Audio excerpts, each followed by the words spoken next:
നിങ്ങളുടെ favourite shows ഇനി ഒരിക്കലും മിസ്സാവില്ല. ഇപ്പോൾ C5 കാണും നിങ്ങളുടെ ഫേവറേറ്റ് ഷോസ് തികച്ചും സൗജന്യമായി. രാജീവിന്റെ കൊലപാതക കേസ് അന്വേഷിക്കാൻ നീ പോലീസ് സ്റ്റേഷനിൽ കൊടുത്തിരിക്കുന്ന പെറ്റീഷന്റെ കാര്യം എന്തായി? കൊള്ളാം, നല്ല കഥയായി. പാതിരാത്രിയിലാണോ ഇതൊക്കെ വന്ന് അന്വേഷിക്കുന്നത്? ഇപ്പൊ ഇതിനെക്കുറിച്ച് അറിഞ്ഞിട്ട് ഏട്ടൻ എന്ത് വേണം? വന്ദനെ, ദേ നോക്ക്, നീയുമായി രാജീവിനിപ്പോ യാതൊരു ബന്ധവുമില്ല. എന്റെ മോളെ ഒരു വിമിഷ്ടം പോലെ.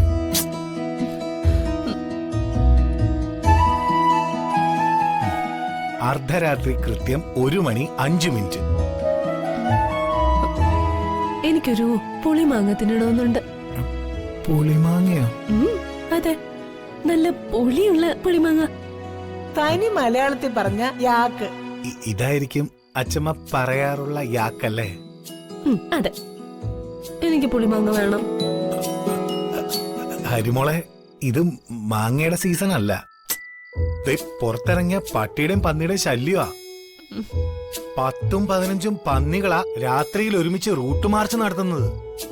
അത് സാരമില്ല, എനിക്ക് പുളിമാങ്ങ വേണം. മോളെ, അടുക്കളയില് പച്ചമുളക് കാണും. തൽക്കാലം പച്ചമുളക് വെച്ചൊന്ന് അഡ്ജസ്റ്റ് ചെയ്തൂടെ? യാക്കിനും അഡ്ജസ്റ്റ്മെന്റോ? ഒരു കാര്യം ചെയ്, അടുക്കളയിലെ നല്ല പുളിമാങ്ങ ഉണ്ടാവും. കുറെ പുളിമാങ്ങ കോരിയിട്ട് കഴുകിക്കൊണ്ടോ. ആശ്വാസം. ദാ പോയി, ദേ വന്നു.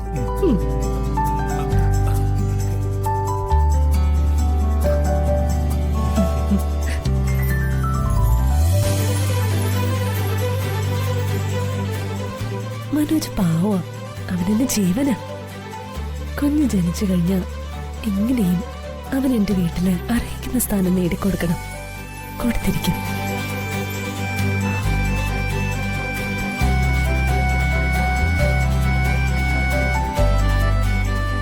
ദശരഥ മഹാരാജാവ് ശ്രീരാമനെ അയോധ്യയിലെ യുവരാജാവായി അഭിഷേകം ചെയ്യാൻ തീരുമാനിച്ചു. അയോധ്യയിലെ പ്രജകൾ മുഴുവനും അതിന്റെ ആഹ്ലാദ പ്രകടനത്തിലായിരുന്നു. ദശരഥന് ഭാര്യമാര് 3 ആയിരുന്നു: കൈകേയി, കൗസല്യ, സുമിത്ര.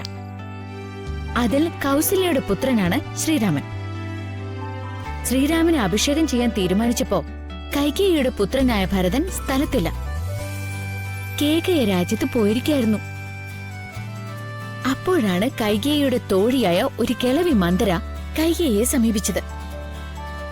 ഈ മന്ദര ഭയങ്കരിയാ, മഹാനൊണച്ചി, കൂട്ടിയടി ഉണ്ടാക്കുന്നവളുമാ. അതായത് ഇവിടുത്തെ വസന്താന്റിനെ പോലെ അല്ലേ? അതെ, അത് തന്നെ. എന്നിട്ട് മന്ദര എന്താ ചെയ്തത്? മന്ദരയുടെ കുരുട്ട് ബുദ്ധി കൈകേയില് തിരികെ കയറ്റാൻ തുടങ്ങി. നിന്റെ മകൻ ഭരതൻ സ്ഥലത്തില്ലാത്തപ്പോ കൗസല്യയുടെ മകൻ ശ്രീരാമനെ രാജാവായി വാഴിക്കാമെന്ന് ദശരഥൻ തീരുമാനിച്ചത് ചതിയല്ലേ എന്നായി മന്ദര. കൈകേയിയുടെ മകനായ ഭരതനെ തന്നെ രാജാവായി വാഴിക്കണമെന്ന് മന്ദര പറഞ്ഞു. കൈകേയിക്ക് ശ്രീരാമനെന്ന് വെച്ച് ജീവനാ. സ്വന്തം മകനെ പോലെ ശ്രീരാമനെ ഉള്ളു തുറന്ന് സ്നേഹിക്കുന്നവളാണ് കൈകേയി. മൂത്ത മകൻ ഭരതനല്ല ശ്രീരാമനാണെന്നും ശ്രീരാമൻ തന്നെയാണ് രാജാവാകാൻ എന്തുകൊണ്ടും യോഗ്യതയെന്നും കൈകേയി വാദിച്ചു.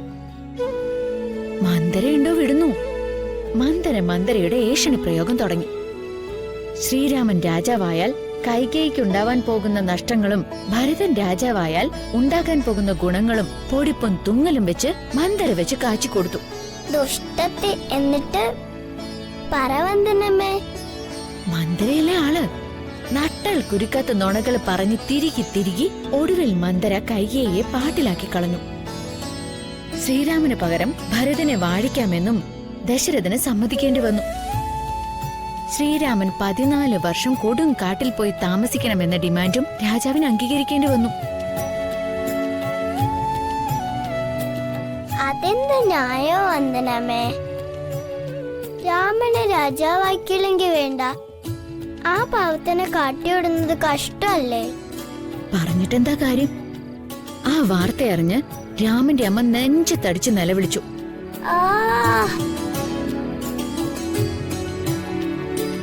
നാടു വാഴേണം ഭരതനെന്നാകിൽ നീ കാടു വാഴേണം എന്നുണ്ടോ വിധിമതം എന്ന് പറഞ്ഞാണ് കൗസല്യ പൊട്ടിക്കരഞ്ഞത്. അങ്ങനെ രാമൻ ഭാര്യ സീതയോടും അനുജൻ ലക്ഷ്മണനോടുമൊപ്പം കാട്ടിലേക്ക് പോയി.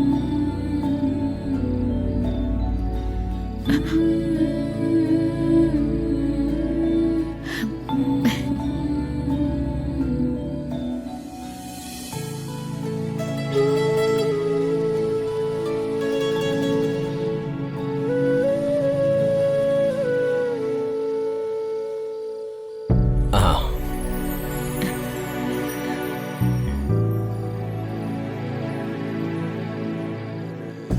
ഞാൻ വന്നിട്ട് കുറെ നേരമായി. കഥ പറച്ചില്ല തടസ്സാകണ്ടെന്ന് കരുതി മാറിയുന്നതാ. എന്തിനാ ചേട്ടൻ വന്നത്? രാജീവിന്റെ കൊലപാതക കേസ് അന്വേഷിക്കാൻ നീ പോലീസ് സ്റ്റേഷനിൽ കൊടുത്തിരിക്കുന്ന പെറ്റീഷന്റെ കാര്യം എന്തായി? കൊള്ളാം, നല്ല കഥയായി. പാതിരാത്രിയിലാണോ ഇതൊക്കെ വന്ന് അന്വേഷിക്കുന്നത്? ഇപ്പൊ ഇതിനെക്കുറിച്ച് അറിഞ്ഞിട്ട് ഏട്ടൻ എന്ത് വേണം? വന്ദനെ, ദേ നോക്ക്, നീയുമായി രാജീവിനിപ്പോ യാതൊരു ബന്ധവുമില്ല. അങ്ങനെയുള്ളൊരു അന്യന് വേണ്ടി നീ എന്തിനു പൊല്ലാപ്പിന് പോകുന്നു? സ്വന്തം സഹോദരനായി പോയില്ലേ, അതുകൊണ്ട് മാന്യമായ ഭാഷയിൽ മറുപടി പറയാം. രാജീവ് എനിക്ക് അന്യനല്ല. ഞാൻ മകളെ പോലെ സ്നേഹിച്ചു വളർത്തുന്ന കുട്ടിയുടെ അച്ഛനാ. രാജീവിന്റെ അമ്മ ശ്രീവിദ്യ എന്നെ സ്വന്തം മകളെ പോലെയാണ് സ്നേഹിച്ചത്. അവരുടെ മരണം സ്വാഭാവികമായിരുന്നെങ്കിൽ വിട്ടേക്കാമായിരുന്നു. പക്ഷെ കരുതിക്കൂട്ടി ചെയ്ത കൊലപാതകമാണെന്ന് എനിക്ക് ഉറപ്പുണ്ട്. അത് ചെയ്തത് ഏത് വൃത്തികെട്ടവനായിരുന്നാലും അവൻ നിയമത്തിന് മുന്നിലെത്തിക്കണം. അതിനേതറ്റം വരെയും ഞാൻ പോയിരിക്കും. ഇത് ഞാൻ എല്ലാവരോടും പലതവണ പറഞ്ഞിട്ടുള്ള കാര്യം. വീണ്ടും പറയിപ്പിക്കുന്നത് പരമ കഷ്ടമാണ്. ഞാൻ നിന്നെ നിർബന്ധിക്കുന്നില്ല. ഒരു സഹോദരൻ എന്ന നിലയിൽ നിന്റെ നന്മയെ കരുതിയിട്ടാണ് വീണ്ടും പറഞ്ഞുപോയത്.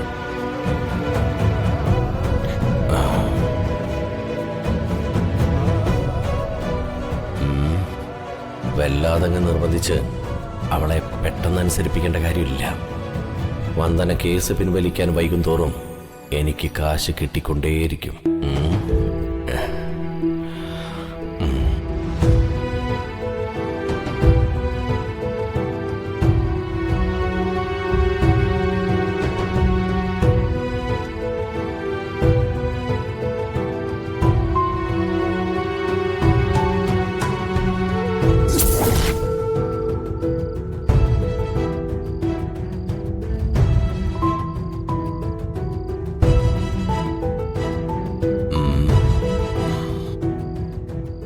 പച്ചമാങ്ങ പച്ചമാങ്ങ നാട്ടുമാവിലെ മാങ്ങ.